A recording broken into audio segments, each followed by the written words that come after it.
That day, my brother and I both had to choose which parent to live with. Hugo didn't hesitate. He picked Dad, the factory owner. I was left with Mom, who had no job. None of us expected that 1 month later, Dad's factory would go bankrupt. Hugo wandered the streets with Dad, dodging debt collectors. Meanwhile, I followed Mom into a life of luxury after she married into a wealthy family. Watching me live so well, Hugo couldn't take it. Consumed by jealousy, he drove straight into me. Then I opened my eyes again. I had been reborn, sent back to the very day my parents divorced and we were split up. And Gerald was saying the same thing as before. Business at the factory is bad right now. I can only afford to raise one kid. Liam is weak and sickly. He goes with you. Hugo is strong. He stays with me and can even help out. Gerald's eyes darted around, too cowardly to look at either of his sons. Gerald, you've got it all figured out, haven't you?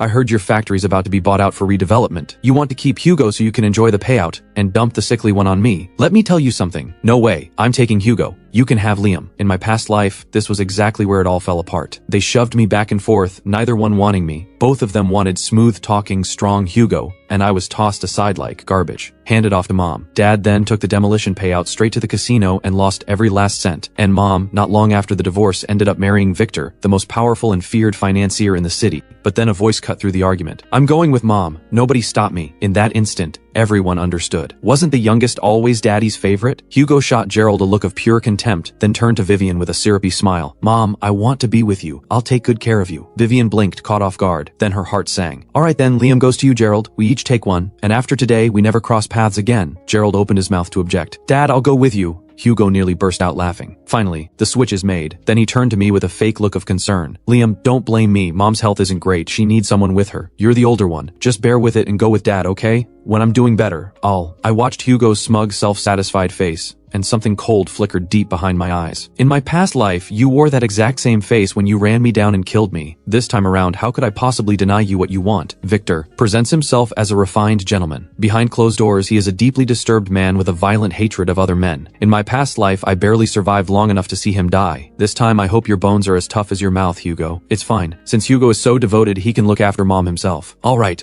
sign it already. Vivian was terrified Gerald would back out. She snatched the agreement and scrawled her name, then grabbed Hugo and marched out. Hugo glanced back at me and mouthed something with exaggerated drama. Broke loser. Gerald stared down at the divorce papers in his hands. His face darkened. What are you staring at, you little jinx? I've had nothing but rotten luck my whole life. And now I'm stuck with you, the biggest dead weight of all. He stormed off. Keep up. You want me to carry you? I watched his hunched but oddly energetic figure stride away. I knew exactly what kind of man Gerald was. But Hugo, for all his scheming, had missed one thing. In my past life, Gerald did go bankrupt. But 5 years later, luck found him in the most unexpected way. Stumbling home drunk one night, he came across a woman collapsed on the street, mid-cardiac arrest. He saved her life without even knowing what he was doing. That woman was Serena, the future chairwoman of Novatech Group A, self-made billionaire. In the past life, Hugo was the one with Gerald. But because she looked down on Serena during her struggling early days, dismissing her poor health and shaky startup, he insulted her at every turn. He even stole her emergency heart pills and sold them to fund his gaming habits. Serena never forgot. She cut ties with both of them, giving Gerald a small sum and walking away. What neither of them ever understood was this. Serena didn't just need someone who had saved her life. She needed family.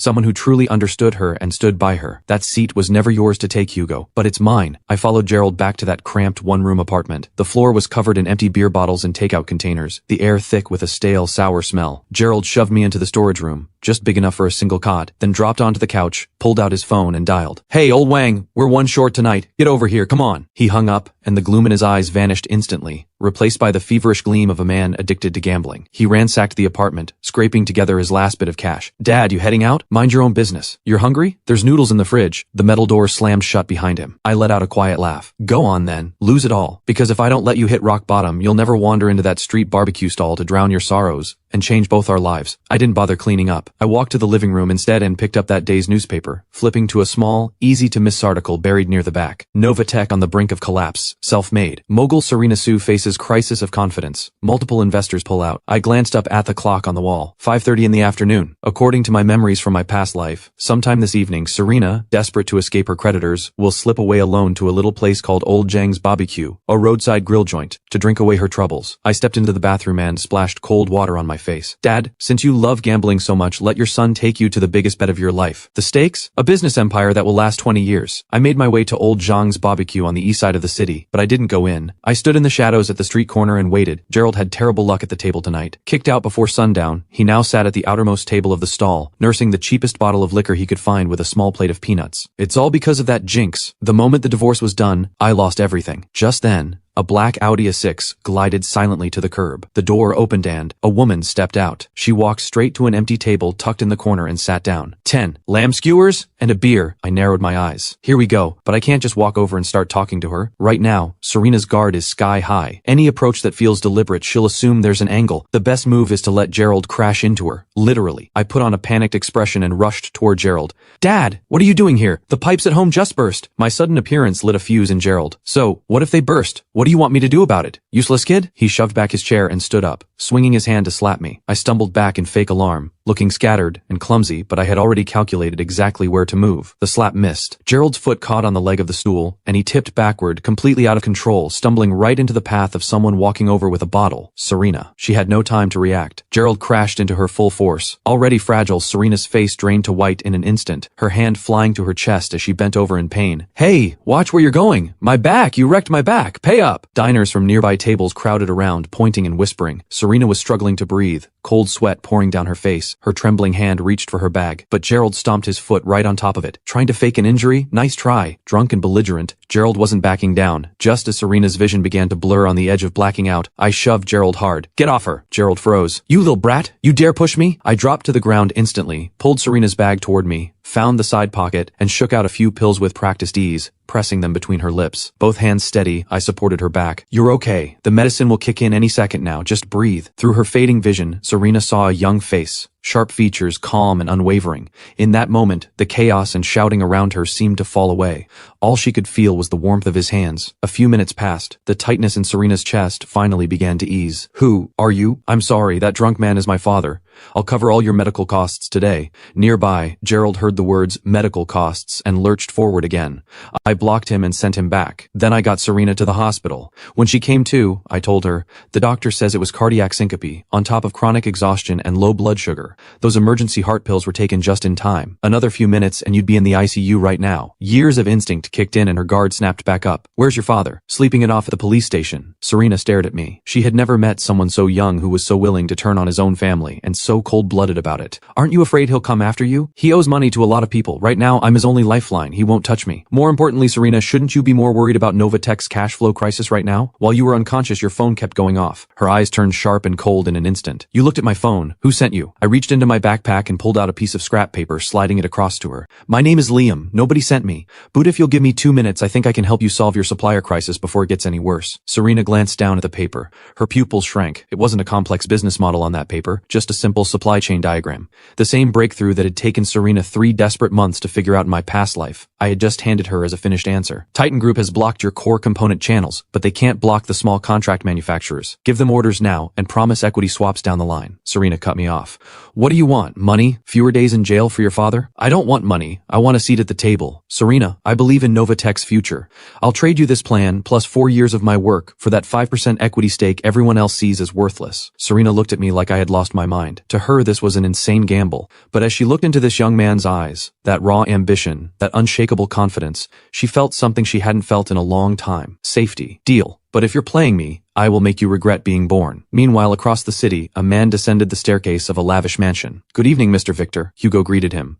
In his past life, Hugo had known Victor was rich, but he had spent his time running with Gerald, so they had barely crossed paths. Now, standing here in person, the sheer weight of Victor's presence made it hard to breathe. Victor didn't acknowledge Hugo at all. He walked to the bar, poured himself a glass of red wine, and let a barely there smile cross his face. So this is the obedient, well-mannered son you told me about. Vivian rushed in. Yes, Hugo is so good. Hugo bowed to Mr. Victor. We're counting on him from now on. Behind Victor's glasses, a strange light flickered in his eyes. Rule 1. Footsteps inside this house must not exceed 30 decibels. Rule 2. Every morning and evening you will kneel and sit in this living room for 30 minutes. Rule 3. You do not leave this house without my permission. Hugo froze. What kind of rules are these? This is just prison with better furniture. Victor's voice dropped to ice. Is there a problem? Vivian was frantically signaling Hugo with her eyes. Just go along with it. Hugo swallowed hard. No problem. Good. Victor smiled, satisfied. He said something to Vivian. Something terrible. And Vivian, despite the fear written all over her face, went to fetch it anyway, trembling the whole way. 10 minutes later, Hugo stared at what had been placed before him, completely frozen. It was not cutlery. It was a long, slender silver whip and a collar made of solid gold. Put it on. In this house, if you want to be rewarded, you first learn to obey. Hugo turned to Vivian in horror. Vivian just whispered, just listen to him. This is just Mr. Victor's special way of teaching. It's for your own good. No, I won't do this. Hugo finally understood what he had walked into. This place was a monster's cage. He spun around to run. In his past life, Hugo had only ever seen Liam's polished exterior, never knowing that beneath those designer suits were scars carved deep and wide across his skin. Victor was never looking for a son. He was looking for someone to dominate and destroy, and Vivian, to protect her place in this mansion, had long since made herself his accomplice. The next second, Victor's whip cracked through the air like a striking snake, landing precisely across Hugo's calf. Hugo screamed and crashed to the floor. Victor's shoe pressed down on the back of Hugo's hand. You want to run? Once you walk through that door, the only way you leave is in a box. Until then, you are my dog. That night, the only sound in the mansion was Hugo's muffled sobbing. 3 days later, Gerald walked out of the detention center, visibly thinner. But waiting for him wasn't the broke, sickly Liam he remembered. It was a black Audi A6.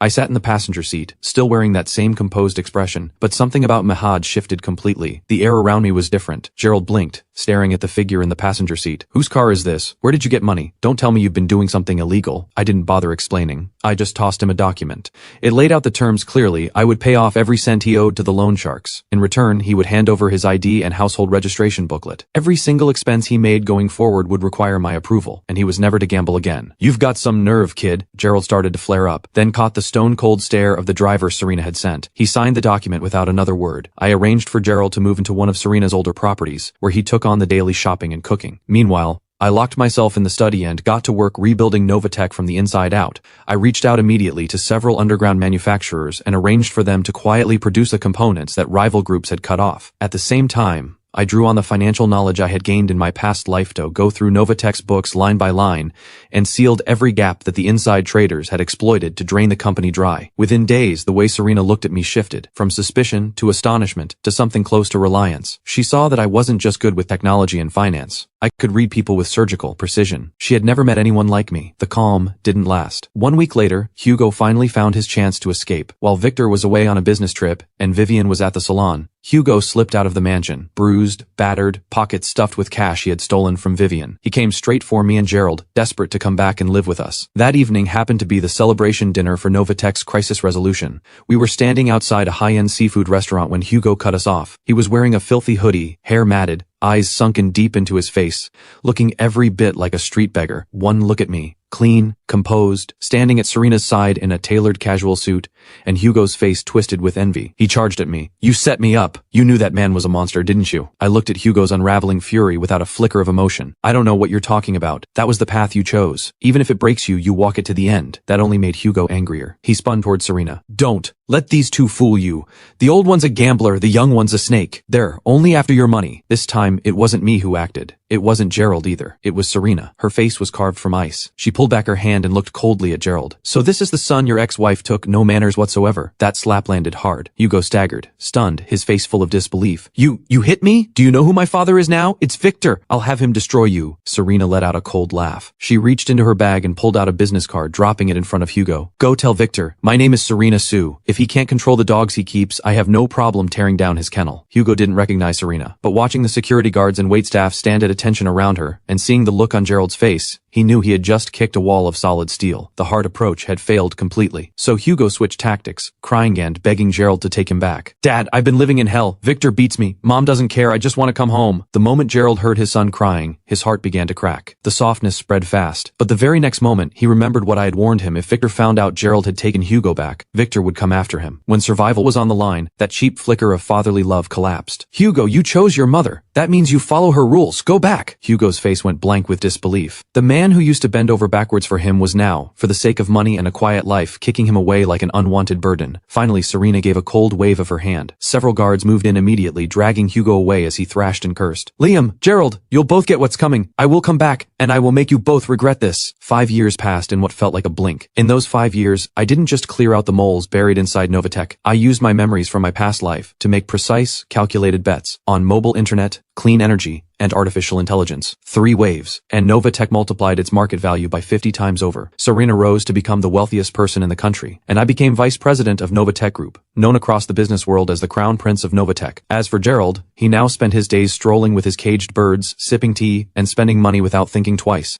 Still as useless as ever, but now respectfully called Old Gerald. The person he feared most, though, was me, because I controlled every cent he spent. For those same 5 years, Hugo lived in a very different kind of world. Victor didn't see him as a person. The beatings came without warning. Hugo was a punching bag, nothing more. Vivian, to protect herself, turned a blind eye, even joining Victor in calling Hugo a jinx. In his first year of college, Hugo was caught stealing money to pay off gambling debts and was expelled. Victor, furious, threw him out and cut off every last cent. Vivian quietly slipped him some cash, but he burned through it all at the casino down to the last dollar. Now he was drowning in hundreds of thousands in loan shark debt, hiding out in the roughest underground district in the city, scraping by in illegal internet cafes by running small-time cons. One day, Hugo was sitting at his usual screen when a news headline caught his eye. He stared at it, unblinking. His lips moved in a low, frantic mutter. Why does he get all this? This is mine. This was always supposed to be mine. His teeth ground together. The jealousy in his eyes was like venom eating away at what little reason he had left. If he had just gone with that pathetic excuse of a father back then, the one on that stage right now would be him. Serena's billion-dollar empire would be his. Just then, several heavy-built men kicked open the door of the internet cafe. Hugo, get your sorry self out here. One look at them, and Hugo scrambled and bolted out the back. The thought of what they would do if he didn't pay sent him spiraling into despair. With trembling hands, he pulled out his cracked phone and scrolled through his contacts. Vivian had blocked him. Victor was out of the question. His finger stopped on a contact saved as the old man, Gerald. Hugo stared at the glittering lights of Novatech Tower in the distance, and a vicious idea began to take shape in his mind. It grew fast and ugly. If playing nice won't work, then force it. That old man is the partner of the country's richest woman now. He must be sitting on serious money. Hugo dialed. Dad, help me. I've been kidnapped. They're demanding $500,000 or they're going to break both my hands. Gerald panicked. No matter what, this was still the son he had loved for years. His heart gave in. He chose to go. Too afraid to tell me or Serena, he quietly packed cash and a few antiques and went alone to an abandoned textile factory on the west side of the city. The moment Hugo hung up, a savage grin spread across his face, his eyes gleaming like a predator's. Old man, let me use you one last time. After all, it was your precious firstborn Liam who drove me to become this. When Gerald arrived at the factory in a rush, Hugo was tied to a broken chair, arms behind his back. Gerald took one look at 3 tattooed men holding steel pipes and raised his hands. Gentlemen, let's talk this through. I've brought the money. Please don't hurt my son. Here, tens of thousands in cash and an antique vase worth several $100,000 more. Let Hugo go and all of this is yours. The scarred man in charge smiled slowly. We did our homework. Your partner is Serena Sue, and you show up with a few $100,000? You think we're beggars? I really don't have more. Liam controls all the money at home. Just then, the supposedly tied up Hugo slipped free of the ropes. He stood up and walked calmly toward Gerald, looking at this mud-covered old man the way one looks at a dead dog. Dad, you've really let me down. I told you, $500,000 in cash, and you brought a broken vase to bargain with? Gerald's eyes filled with tears. You're all in this together? Hugo, I'm your father. How could you do this to me? I came here to save you. At those words, Hugo grabbed Gerald by the collar and snarled, if you actually treated me like your son, why didn't you take me with you 5 years ago? Why did you leave me in Thathel Hole? Do you have any idea what my life has been like? The scarred man cut in, impatient. Old man, phone out, call Liam, tell him to bring the money. $1 short and you lose a finger. Gerald stared at his son, this stranger wearing Hugo's face. His hand shook as he reached into his pocket. His fingers closed tight around the phone. I can't call Liam. I won't drag him into this. In that moment, this man who had been a coward his entire life found a sliver of real spine. He knew Hugo was beyond saving, and pulling Liam in would only destroy Serena too. Hugo's face darkened with fury. He raised the wooden club, swinging it toward Gerald's head, and at that exact moment, the massive iron door of the warehouse exploded inward. 2 black SUVs crashing through like steel beasts, their blinding headlights flooding the space white as daylight. Before Hugo and his men could even react, a team of bodyguards slammed them all to the ground. I stepped out from the light and shadow, black umbrella in hand. I had anticipated Hugo's move. I had kept someone watching him in the shadows, and now I had everything I needed to take him down completely. Hugo scrambled to beg. Liam, I was wrong. They forced me into this, I swear. Please, for Mom's sake, let me go just this once. I walked toward him slowly and pulled out the listening device I had planted on him earlier. It played back his own words, the entire kidnapping plan crystal clear. Old man, if you don't hand over the money, don't blame your son for being ruthless. Hugo collapsed. He dropped to his knees, sobbing and pleading, begging me not to hand him over to the police. You like to gamble, don't you? Here's your bet. I'll pay off your $500,000. But starting today, you're going to a rehabilitation camp in Southeast Asia. No internet, no freedom, nothing but hard labor and reflection. When you've worked off every cent of that $500,000, that's when you come home. That's hell. I'm not going. Hugo spun desperately to Gerald. But this time, Gerald didn't crack. He turned his back and let the bodyguards take Hugo away. With Hugo handled, it was time to deal with Vivian and Victor. I had my assistant send Victor's financial records, every buried scandal, to the financial regulators. Sure enough, the next morning when the markets opened, Victor's company stock hit the circuit breaker and crashed. Victor sat there red-eyed, staring at the screen, locked onto that brutal green line bleeding downward. Have you traced who did this? His secretary stumbled over the words. Sir, the source was routed through offshore servers. There's no way to trace it, but there is one short-selling firm that built up a massive position a full week in advance and made a fortune from the crash. It traces back to a venture fund. Victor's pupils shrank. Liam, that shadow standing behind Serena. A chill shot straight up his spine. Over the days that followed, bad news hit Victor from every direction. Banks called in their loans. Suppliers revolted. Construction sites shut down. He completely fell apart. He went home and took it all out on Vivian, screaming, hitting, and finally filing for divorce. Vivian panicked. She had lost her title as the lady of the mansion, and Hugo wasn't picking up. In her desperation, she came across my photo in a financial magazine. The moment she learned I was worth billions, greed lit up her eyes. She stormed into Novatech's lobby and dropped right onto the floor, slapping her thighs and wailing at the top of her lungs. Come look, everyone! The big boss of Novatech threw his own mother out on the street. What kind of son does that? Employees and visitors began to murmur. Vivian watched the crowd grow and felt a surge of satisfaction. That was exactly what she wanted. Make it loud enough, and I'd have no choice but to take her in just to save face. As long as public opinion turned against me, I'd have to play along. But right then, Serena stepped out of the elevator. Who was making a scene? The moment Vivian spotted Serena, she jabbed a finger in her face. You're the one who told Liam to cut me off. You stole my husband and you stole my son. Serena stood before Vivian, her eyes holding not a trace of anger, only deep contempt and something close to pity. Vivian, 5 years and you still haven't grown an ounce of class. Serena, don't get smug. I am Liam's biological mother. As long as I'm breathing, he is my son. The law says so. But nobody expected that the one to step forward would be Gerald. Gerald was not the broken down man he used to be. He stood up straight, and in front of everyone, he exposed Vivian, her gold-digging greed, and Hugo's kidnapping plot. The divorce agreement was crystal clear. Liam goes with me, Hugo goes with you, and we never cross paths again. Didn't you say those exact words yourself? And at the time, you looked at me, broke, in debt, with a sickly kid, and you called him dead weight. You grabbed Hugo and skipped off to your rich new life, throwing the two of us away like trash. Where was your mother's heart then? Vivian stood there speechless. Gerald took another step forward. And your precious Hugo. Just days ago, he kidnapped me, tried to have me killed. Did you know that? Of course not. You were too busy enjoying your luxury life. Now Victor's finished. Hugo's locked up, and you've got nobody left to leech off. So suddenly you remember you're a mother. There's a limit to how shameless a person can be. The crowd erupted. People called her out from all sides. Vivian had nowhere left to stand. She slunk away. I then had Victor sued for commercial fraud and sent creditors after the hidden assets in Vivian's name, cutting off every escape route for both of them. Meanwhile, in Southeast Asia, Hugo had not changed. He had gotten worse. To survive, he became the kind of person who fed on the people around him. He climbed to the position of camp supervisor by selling out his fellow workers and got taken in as an adopted son by the local crime boss.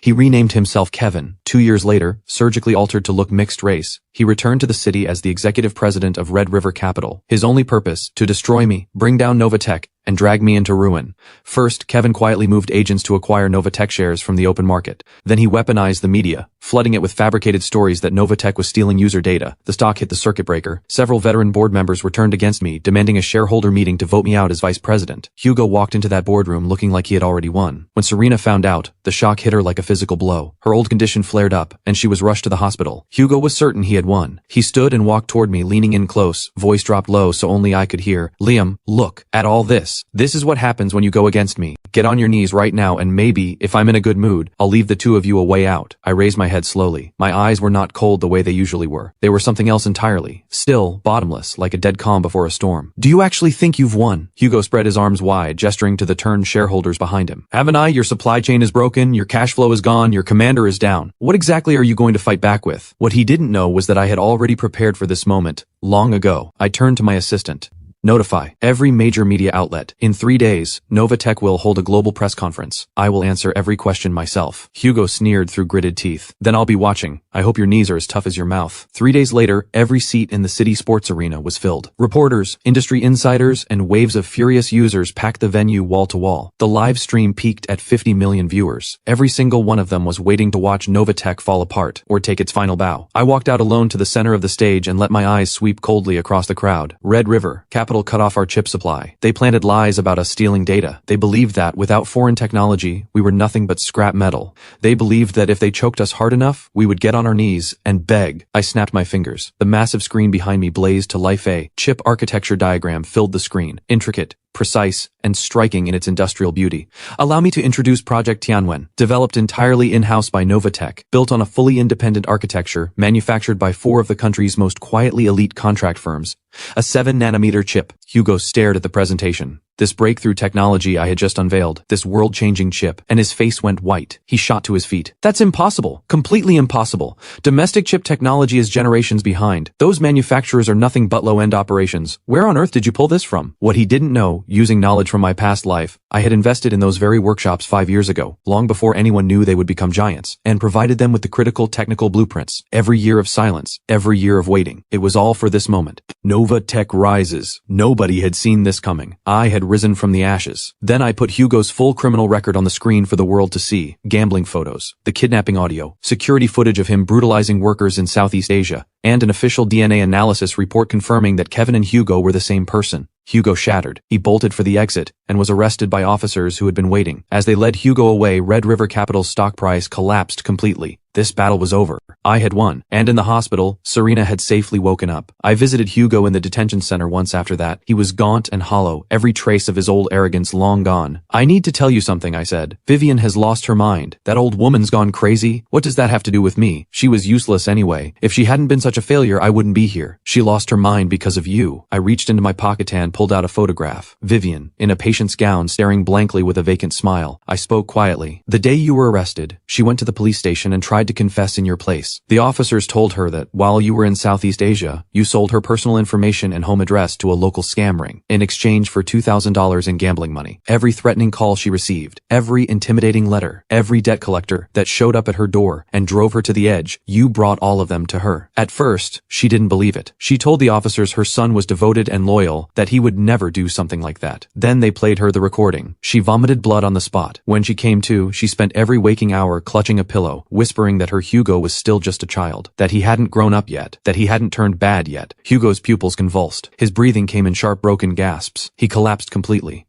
He slammed his head against the glass partition, screaming for me to kill him. I gave a cold smile. Death is too easy. Living out your days drowning in regret. That is the only punishment that fits. Before long, another year had passed. In that time, I found the person I wanted to spend my life with, Elaine. At the wedding, guests filled every seat, and the most powerful figures in the business world showed up in force. Gerald stood there in his suit and spoke. When I was a hopeless mess, he didn't give up on me. He reached into the mud, grabbed his fool of a father by the hand, cleaned him up, dressed him in something decent, and pushed him out into the light. As Gerald spoke, the tears came whether he wanted them to or not. I stepped forward and pulled him into a hug. Thank you. Not just for today, but for all the years of love that came late, and still came.